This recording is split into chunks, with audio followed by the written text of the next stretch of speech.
সমস্ত দর্শক মন্ডলীকে জানাই শ্রী শ্রী জগন্নাথ দেবের রথযাত্রা উপলক্ষে প্রীতি শুভেচ্ছা ও অভিনন্দন। জয় জগন্নাথ। আজকে ডিএ নিয়ে জল্পনা তুঙ্গে। ২৭শে জুন অর্থাৎ আজকে শুক্রবার সুপ্রিম কোর্টের দেওয়া সময়সীমা শেষ হচ্ছে। এখনো পর্যন্ত রাজ্য সরকার মহার্ঘ ভাতা মিটিয়ে দেওয়ার বিজ্ঞপ্তি জারি করল না। তাহলে কি শীর্ষ আদালত যে নির্দেশ দিয়েছে, সেই নির্দেশ মেনে বকেয়া দিয়ে মেটাবে না রাজ্য সরকার? জোর চর্চা চলছে রাজ্যে।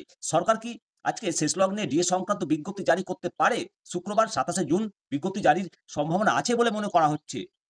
আজ তো রথের দিন ছুটি। তাহলে রথের দিনে কি সুখবর আসবে?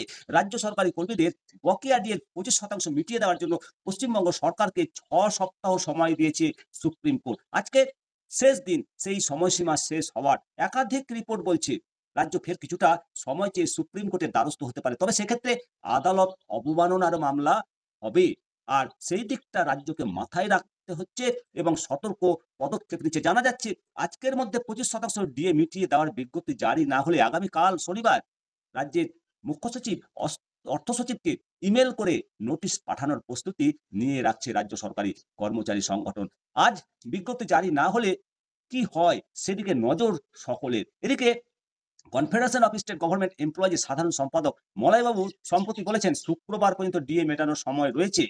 যদি রথের কারণে সরকারি ছুটি থাকে তাও সেদিন পর্যন্ত অপেক্ষা করা হবে। নির্দিষ্ট সময়ের মধ্যে বকেয়া ডিএ মেটানো না হলে রাজ্যের অর্থ সচিব এবং মুখ্য সচিবের নামে নোটিশ করা হবে। সেই নোটিশের পরিপ্রেক্ষিতে কয়েকদিন সময় দেওয়া হবে। তারপর সুপ্রিম কোর্টের দ্বারস্থ হয়ে দায়ের করা হবে আদালত অবমাননার মামলা। এবার আজকের পর এই ডিএ ইস্যু কোন দিকে মোড় নেয় সেদিকেই সমস্ত রাজ্যবাসীর নজর থাকবে।